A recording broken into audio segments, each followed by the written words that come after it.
নমস্কার, আমি সুপ্রীতি রঞ্জন বিশ্বাস। এসআরবি মুক্তি ইউটিউবের পক্ষ থেকে গতকাল প্রধানমন্ত্রী নরেন্দ্র মোদী ঠাকুরনগর ঠাকুরবাড়িতে এসেছিলেন, জনসভা করেছেন। আমি এই জনসভায় তিনি বিশেষ করে উদ্বাস্তু মতুয়াদের যে জ্বলন্ত সমস্যা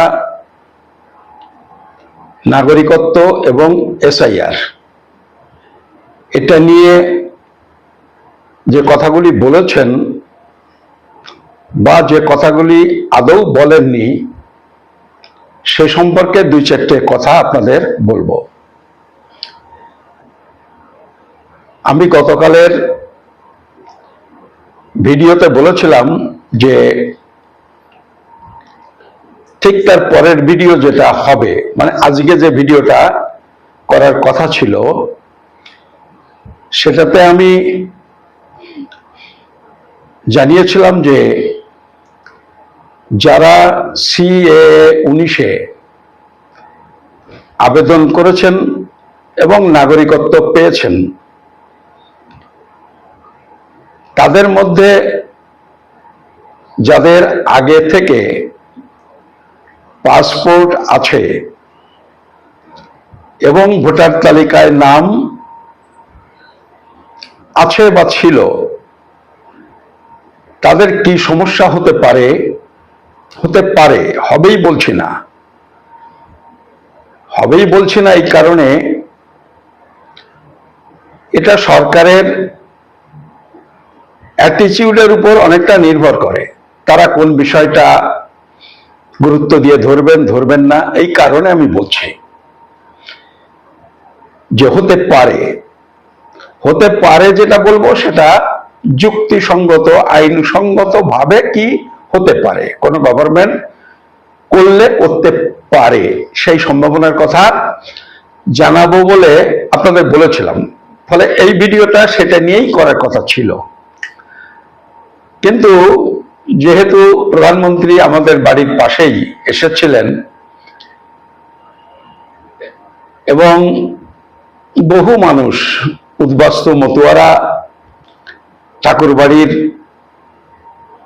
মাঠে বক্তৃতায় কি বলেন সেটা নিয়ে অধীর আগ্রহে অপেক্ষা করেছিলেন এবং তারা জানতে চান তিনি যেটুকু যা বলেছেন সেটা যথেষ্ট কিনা বা তার অর্থটা কি, কতটা ভরসা করা যায় বা যায় না, কতটা ধোঁকা বা কতটা সত্যের সাথে তিনি কথা বলেছেন, এটা নিয়ে দুই চারটি কথা বলা প্রয়োজন বলেই এই মধ্যেখানে এই ছোট্ট ভিডিওটা আমি করতে বসেছি। আমি আনন্দবাজার এবং আরো দুই একটা কাগজ সকালে পড়লাম, দুই একটা ভিডিও শুনেছি, আমি নিজে যাইনি মোদির ওই জনসভায়। এই কাগজগুলো পড়ে আমি যা বুঝলাম, আমার যা মনে হয়েছে সেটা হলো, কিছু মানুষ ওই যাদের সাক্ষাৎকার সাংবাদিকরা নিয়েছেন, সামনে এরকম করে মাইকটা এগিয়ে দিয়েছেন, বলুন কিছু, যারা মন্তব্য করেছেন, মোদির জনসভা ফেরত মানুষ যারা মন্তব্য করেছেন, আমি হিসেব করে দেখলাম অর্ধেক মানুষ বলেছেন অনেক আশা নিয়ে এসেছিলাম, তাতে উনি যা বলেছেন তাতে মোটামুটি খুশি, আশ্বস্ত হয়েছেন খানিকটা, পুরোটা না হলেও। আর কিছু মানুষ বলেছেন হতাশ, তারা বলছেন আমরা মোদির কাছ থেকে আমাদের যে সমস্যা, নাগরিকত্বের সমস্যা, এসআইআর এর সমস্যা, নাম বাদ যাওয়ার সমস্যা, সেটা নিয়ে পরিষ্কার কিছু বলবেন এইটা ভেবে এসেছিলাম, কিন্তু তিনি এই ব্যাপারে পরিষ্কার কিছু বলেননি। বিশেষ করে এসআইআর সম্পর্কে, এসআইআর এ যে সমস্ত লোকের নাম বাদ পড়ে গেছে, ভোট দিতে পারছেন না, সেই সম্পর্কে একটা কথাও উচ্চারণ করেননি। এগুলো আমিও বলছি, আপনারা নোট করুন যে এসআইআর নিয়ে একটি কথাও তিনি বলেননি। অথচ এই এসআইআর এ বহু হিন্দু মানুষের নাম বাদ গেছে, উদ্বাস্তু মানুষের নাম বাদ গেছে। মুসলমানদের যতটা নাম বাদ গেছে তার থেকে অন্তত নদিয়া, উত্তর 24 পরগনা, দক্ষিণ 24 পরগনায় উদ্বাস্তু মতুয়াদের নাম অনেক বেশি বাদ গেছে। তারা ভোট দিতে পারবেন না, আগামী দিনেও কি হবে ঠিক নেই, সে সম্পর্কে একটি কথাও বলেননি। আমি আপনাদের একটু নোট করতে বলবো, আমি কোট আনকোট করে আনন্দবাজারে যেটা লিখেছি, আনন্দবাজারটা আমার সামনে আছে, এটাতে যেটা লিখেছে এটা দুই একটা লাইন আমি আপনাকে পড়ে শোনাচ্ছি। প্রধানমন্ত্রী বলেছেন, কোট, আমি সকল নমশূদ্র মতুয়া শরণার্থীদের বলছি, আপনাদের ভারতের নাগরিকত্ব দেওয়া হবে, দেওয়া হবে। ভারতের নাগরিকদের যে হক অধিকার মেলে, ভারতের নাগরিকদের যে হক অধিকার মেলে তা আপনারাও পাবেন, এটা মোদির গ্যারান্টি। এখন দেখুন, এই গ্যারান্টি আমি ওই অ্যাকাউন্টে 15 লাখ টাকা ঢুকবে, আমি সে গ্যারান্টিটা বাদ দিলাম, ওটা নিয়ে নাই বা বললাম। বা বছরে 3 কোটি লোকের চাকরি দেবেন কেন্দ্রীয় সরকারে আসতে পারলে, 12 বছরেও 1 কোটি লোকের চাকরি হয়নি, আমি ওই গ্যারান্টিটাও বাদ দিলাম। নোটবন্দিতে বহু লোক মারা গেছিলেন, উনি বলেছিলেন নোটবন্দিতে কষ্ট করুন, এর ফলে সন্ত্রাসবাদ উৎখাত হবে। আমরা জানি সেটা হয়নি। অনেক বড় বড় সন্ত্রাসী ঘটনা কাশ্মীর এবং অন্যান্য জায়গায় ঘটেছে, যেটা মোদির আগে এত বড় ঘটনা ঘটেনি। ফলে এইসব গ্যারান্টি এর যে কোনোটাই কাজে লাগেনি, সেগুলো বিভিন্ন পলিটিক্যাল পার্টি বলেছেন। এসব গ্যারান্টি যে কোনোটাই কাজে লাগেনি সেটা বিভিন্ন পলিটিক্যাল পার্টি লোকজন বলেছে, আমি ওটাকে আর ব্যাখ্যায় যাচ্ছি না। আমি এই ব্যাপারের গ্যারান্টিটা নিয়ে বলি, এই নাগরিকত্বর গ্যারান্টিটা নিয়ে বলি। আপনারা আমার সাথে একমত হবেন যারা খোঁজ খবর রাখেন। উনি যেবার ক্ষমতায় এসেছিলেন 11-12 বছর আগে, সেই ইলেকশনের প্রচারে এসে উনি বলেছিলেন, গ্যারান্টি দিয়েছিলেন, বারাসাতের কাছারি ময়দান বা কৃষ্ণনগরের ময়দান এখান থেকে, যে তিনি মতুয়া উদ্বাস্তুদের নাগরিকত্ব দেবেন। উনি বলেননি সিএএ দেব, উনি বলেছিলেন নাগরিকত্ব দেব। এর আগেও ঠাকুর বাড়িতে এসেছেন, উনি এসেছেন অন্তত 3 বার। স্বরাষ্ট্রমন্ত্রী অমিত শাহ এসেছেন, তিনিও বলেছেন। কিন্তু আলটিমেটলি সিএএ মিলেছে,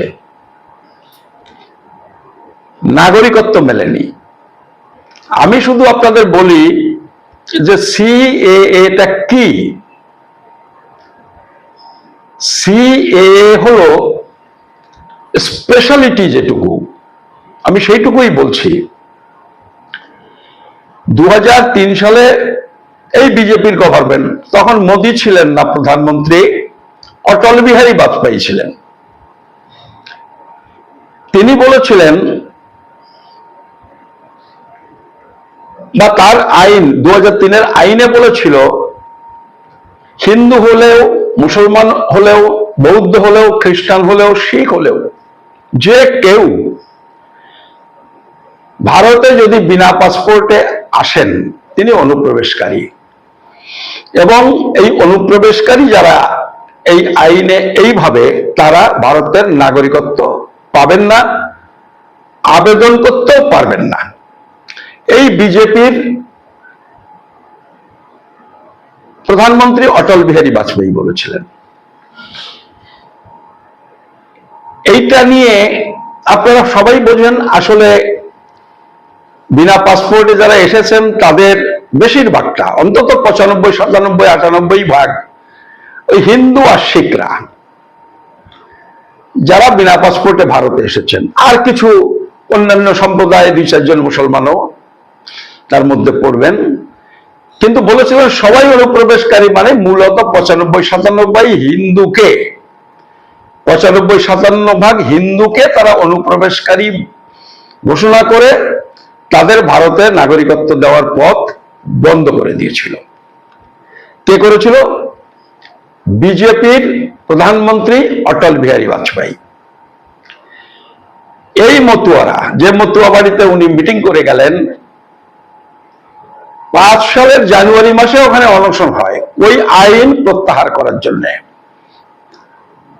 অটল বিহারী বাজপেয়ীর সময় তৈরি আইন প্রত্যাহার করার জন্য বহু লড়াইয়ের পর, 12-14 বছর পর, 15 বছর পর ওই বিজেপি, কিন্তু প্রধানমন্ত্রী মোদী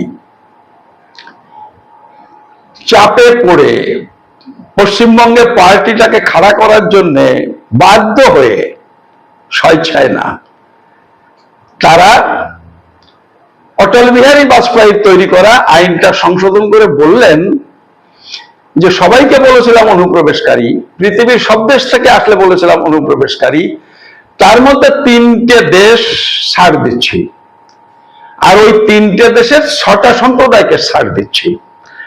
সেই জন্য হিন্দু শিখরা ছাড় পেলেন। এইটা ছাড়া টা-19 আর নতুন কিছু নেই। আপনি বলতে পারেন অন্য নতুন কিছু নেই কেন? এই তো কাতেন আবেদন করছেন, লোকে নাগরিকত্ব পাচ্ছেন। দেখুন, এই যে আবেদন করলে নাগরিকত্ব হবে, এইটা 2003 সালে অটল বিহারী বাজপেয়ী যখন আইন করেছিলেন তার আগেও ছিল। যে কেউ আবেদন করলে নাগরিকত্ব পেতেন। ধরুন আমার কথা যদি বলেন, আমি পেয়েছি। আমি বাংলাদেশ থেকে এসে এদেশে আবেদন করে নাগরিকত্ব পেয়েছি। আমার মতো অনেকে আছেন। আমাদের পাসপোর্ট যদি দেখেন, তাতে দেখবেন জন্মস্থান লেখা কুলটিয়া, যশোর। আমাদের ইন্ডিয়াতে জন্ম এই কথা লেখা নেই পাসপোর্টে। আমরা 2003 সালের আগে এসে আবেদন করে নাগরিকত্ব পেয়েছি। এই আবেদন করে নাগরিকত্ব পাওয়ার নিয়ম 2003 সালে অটল বিহারী বাজপেয়ী করার আগে এই নিয়ম ছিল। অটল বিহারী বাজপেয়ী বন্ধ করে দিয়েছিলেন। মোদী এসে সে আবার আগের অবস্থায় ফিরে গেলেন, যে আবেদন করলে নাগরিকত্ব পাবেন।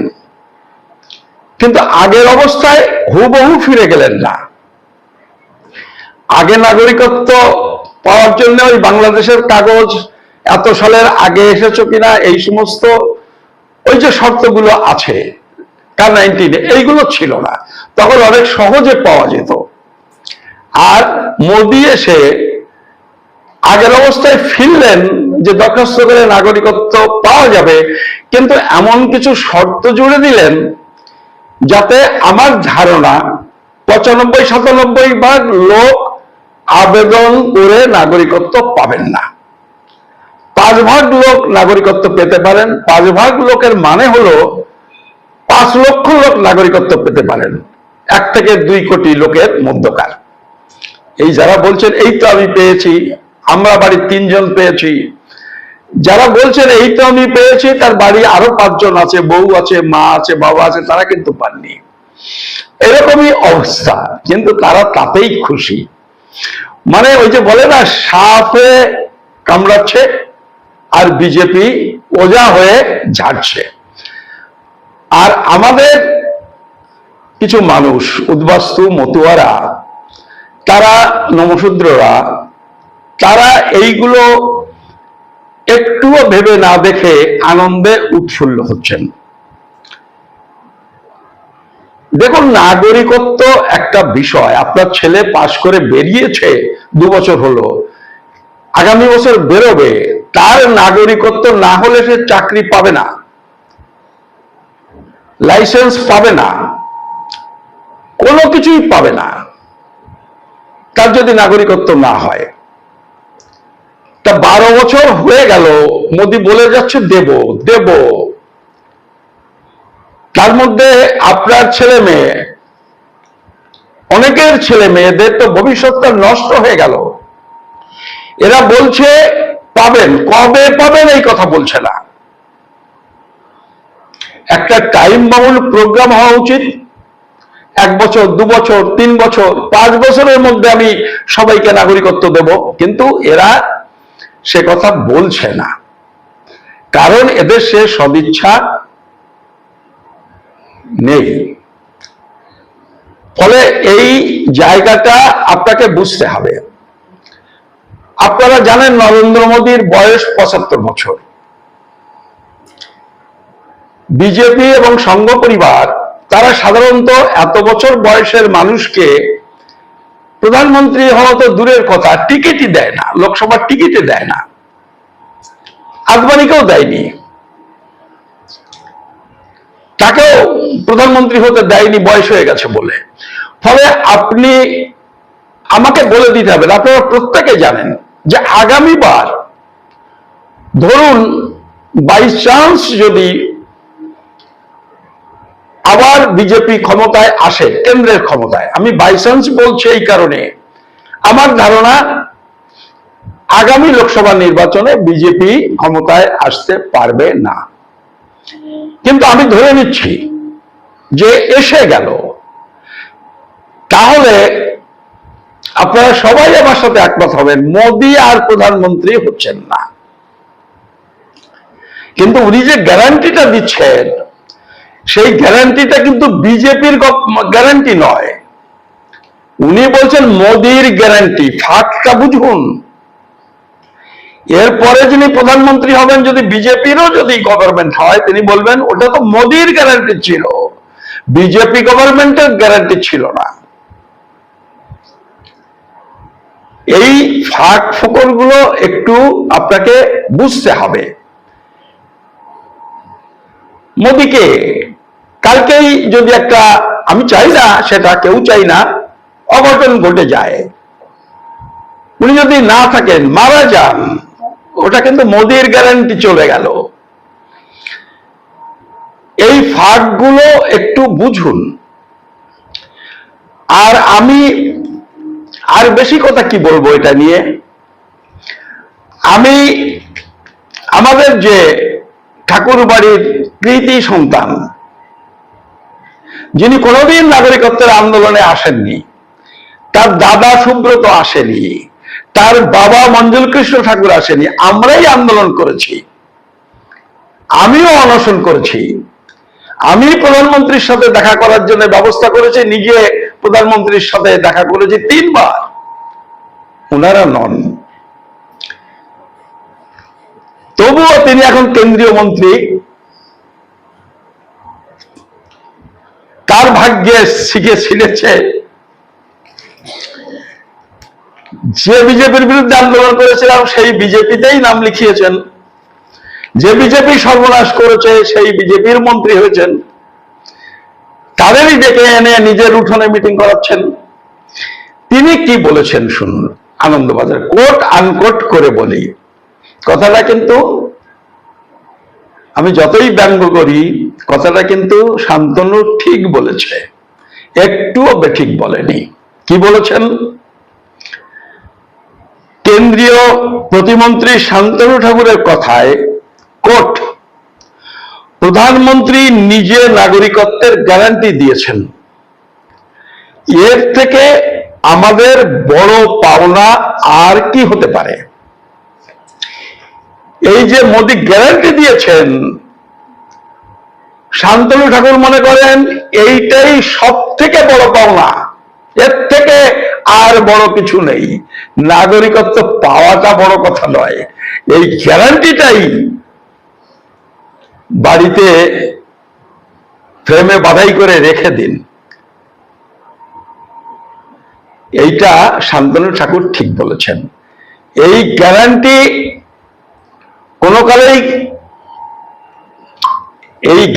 কোনো কালেই কার্যকরী হবে না। গতকালের ভিডিওতে আমি বলেছি যে কিছু মানুষ পেয়েছেন যারা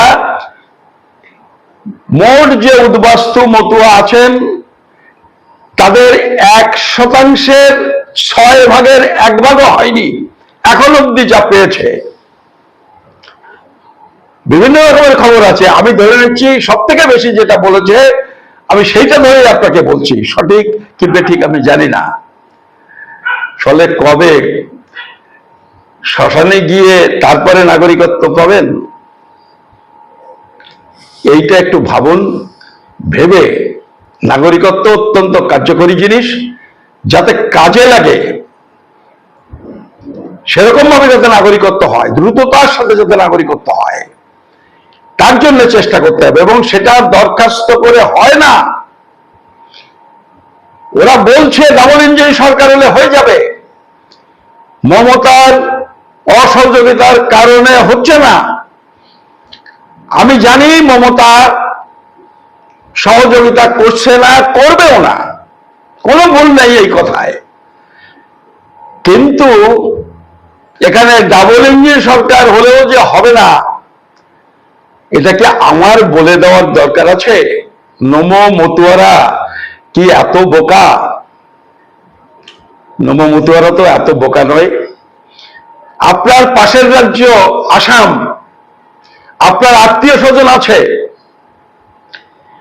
আজ পর্যন্ত সেখানকার ডাবল ইঞ্জিন সরকার মাত্র 5 জনকে নাগরিকত্ব দিয়েছে। 5। আবেদন কত জমা পড়েছে? 40।